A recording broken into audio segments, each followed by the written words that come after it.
কে রে মা, চলে যাচ্ছেন?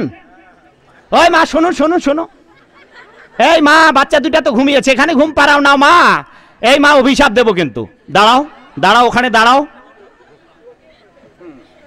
কে অভিশাপ দিয়ে দেব?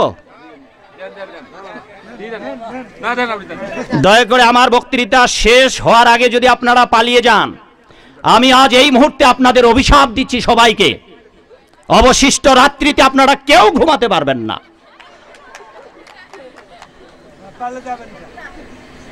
তো লাভটা কি হবে? আর এ কথা সত্য, আমার কথা অবশ্যই সত্য হবে। আপনি বিছানায় গিয়ে ঘুমিয়ে পড়ুন, উঠতে আপনাকে আসতে হবে। সাধুর কথা কাজ লাগবে না মা, আমার অভিশাপ। যান একবার ঘুমিয়ে পড়েন বাড়িতে গিয়ে। অনেকে আবার বাড়িতে বসে বসেই ঘুমাচ্ছে। না না, বাড়িতে বসে বসেই বালিশে মাথা দিয়ে শুনতেছে যে সাধুর কথা তো এখান থেকেই শুনতে পাচ্ছি। হ্যাঁ, ওরা আবার এত অলস, ওরা আবার এখানে এসে শুনতে চায় না, ও বাড়ি থেকে শুনতে চায়। ও কৃষ্ণ ভক্ত, কি বলবে আর? ওরা মালা পরতে বলবে, টিকি রাখতে বলবে, কপালে এইসব দিতে বলবে, লম্বা করে ফুটো। হ্যাঁ, তো এইগুলা তো আমরা জানি, আর ওইগুলা তো আমরা করতে পারবো না। ততএব যে লাভটা হবে কি, তার থেকে ঘুমাই, কালকে কাজ আছে। ঘুমাও বাবা, পরজন্মে আফ্রিকা কঙ্গো জঙ্গলে জন্ম হবে। না শুনিলে সাধুর কথা, হ্যাঁ, সংসারও ভজিলি গৌরাঙ্গ ভুলিলি, না শুনিলে সাধুর কথা, ইহকাল পরকাল দুকাল খোয়াবে, খাইবে আপন মাথা। তা সেই জন্যে বৈষ্ণব আচার্যরা এই আহ্বান করেছেন ভক্তি বিনোদ ঠাকুরের ভাষায়, এমনও দুর্লভ মানব দেহ পাইয়া কি করেছ ভাবনা কেহ, এবে না ভজিলে যশোদা সুত চরমে পড়িবে লাজে। এ মনুষ্য সকল, আপনারা যে দুর্লভ মানব জীবন পেয়েছেন তা হরিভজন করবার জন্য, তাই আপনারা হরিভজনের জন্য বদ্ধপরিকর হন এবং দুর্লভ মানব জীবনের অবমূল্যায়ন করবেন না।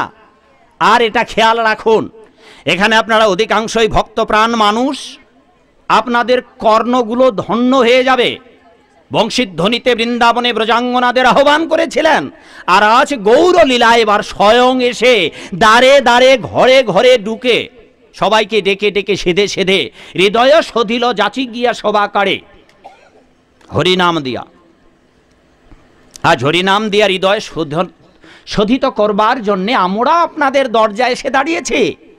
তবে একটা বিষয় লক্ষ্য রাখতে হবে যে এত অধীর আগ্রহ ভরে এত রাত ধরে আপনারা আছেন মাগো, আরো অনেক ধৈর্যের পরীক্ষা দিতে হবে আপনাদের বাবা এই পারমার্থিক রাজ্যে।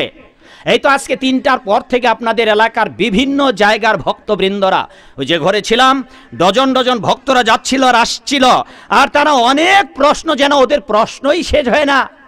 আমাকে এখানে আসতে হবে, কয়বার যে বিদায় দিলাম, তারপরেও আসতে চাচ্ছেন না। কোচা আরেকটু প্রশ্ন করি, আরেকটু প্রশ্ন করি। এই যে জানার আগ্রহ, হ্যাঁ, এই জানার আগ্রহে আপনাকে একদিন ভগবানের রাজ্যে নিয়ে যাবে। তবে ভগবানের রাজ্যে যাওয়ার জন্য আপনাদের যে ভগবানের ভক্ত হতে হবে, আর ভগবানের ভক্ত হয়ে যে খুব শক্ত করে ধৈর্য ধরে দাঁড়িয়ে থাকতে হবে। ভগবান জীবনে আপনাদের অনেক পরীক্ষা দেবেন।